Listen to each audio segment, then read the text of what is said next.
Bonjour, ici Message Lumière de la famille Myriam. Bonjour. Bienvenue à toi aujourd'hui.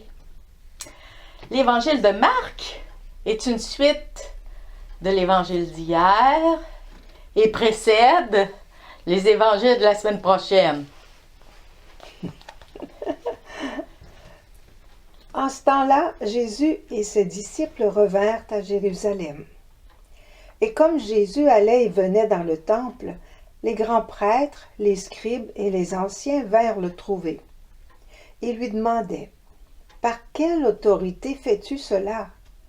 Ou alors, qui t'a donné cette autorité pour le faire? » Jésus leur dit, « Je vais vous poser une seule question. Répondez-moi, et je vous dirai par quelle autorité je fais cela. Le baptême de Jean venait-il du ciel ou des hommes? Répondez-moi. » Il se faisait entre eux ce raisonnement. Si nous disons du ciel, il va dire, « Pourquoi donc n'avez-vous pas cru à sa parole? Mais allons-nous dire des hommes? » Ils avaient peur de la foule, car tout le monde estimait que Jean était réellement un prophète. Ils répondent donc à Jésus, « Nous ne savons pas. » Alors Jésus leur dit, « Moi, je ne vous dis pas non plus par quelle autorité je fais cela. »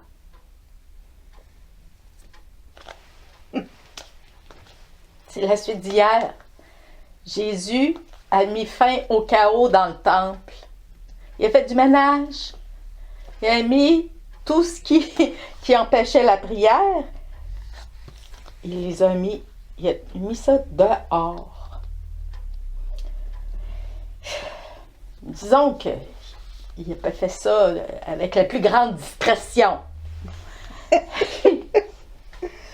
Il a pris son fouet, puis il a renvoyé tout le monde. Bon, disons que ça lui vaut aujourd'hui d'être interrogé, puis il va être mis à l'épreuve toute la semaine prochaine. Les Sadducéens, les pharisiens, les Lévites, puis je sais pas qui encore. Les grands prêtres. Ils sont tous rassemblés contre lui parce qu'il a fait du ménage dans le temple. Disons que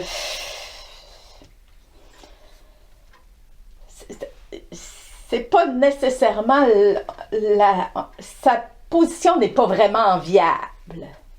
Être pris dans des controverses puis des discussions qui finissent plus, d'être acculé au mur pour prouver de quelle autorité il fait les choses, ça ne devait pas être très confortable.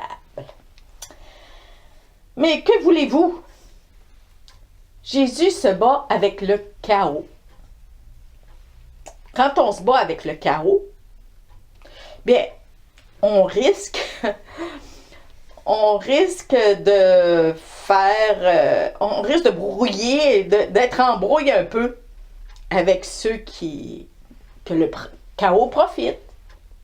Quand on se remplit les poches avec le chaos, ben, ça fait pas notre affaire. Quelqu'un qui vient faire du ménage. Mais comment Jésus pourrait-il faire autrement? Il vient de là et il retourne là. Comment Jésus pouvait-il supporter le chaos dans le temple, dans la maison de Dieu, la maison de prière? Jésus veut nous faire entrer dans un espace de paix. Il veut créer la paix, mais il éloigne, il chasse le chaos.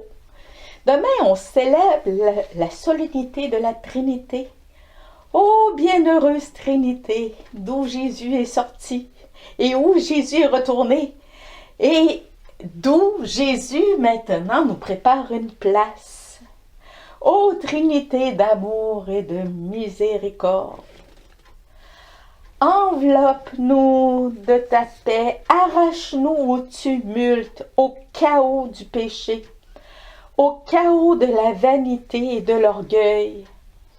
Donne-nous, comme la pauvre veuve d'hier, de nous jeter dans tes bras, d'oublier nos intérêts propres, pour miser le tout pour le tout, pour le tout que tu es toi. Trinité sainte, attire-nous à toi. Arrache-nous au chaos. Trinité de miséricorde, Trinité d'amour, en Marie je t'adore.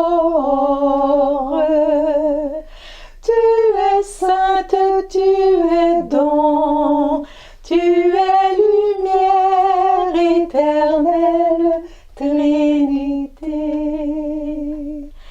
Trinité de miséricorde, Trinité d'amour, en Marie je t'adore. Tu es belle, tu es trois, tu es parfaite unité, Trinité.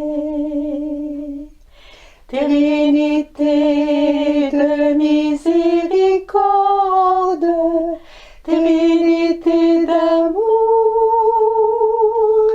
en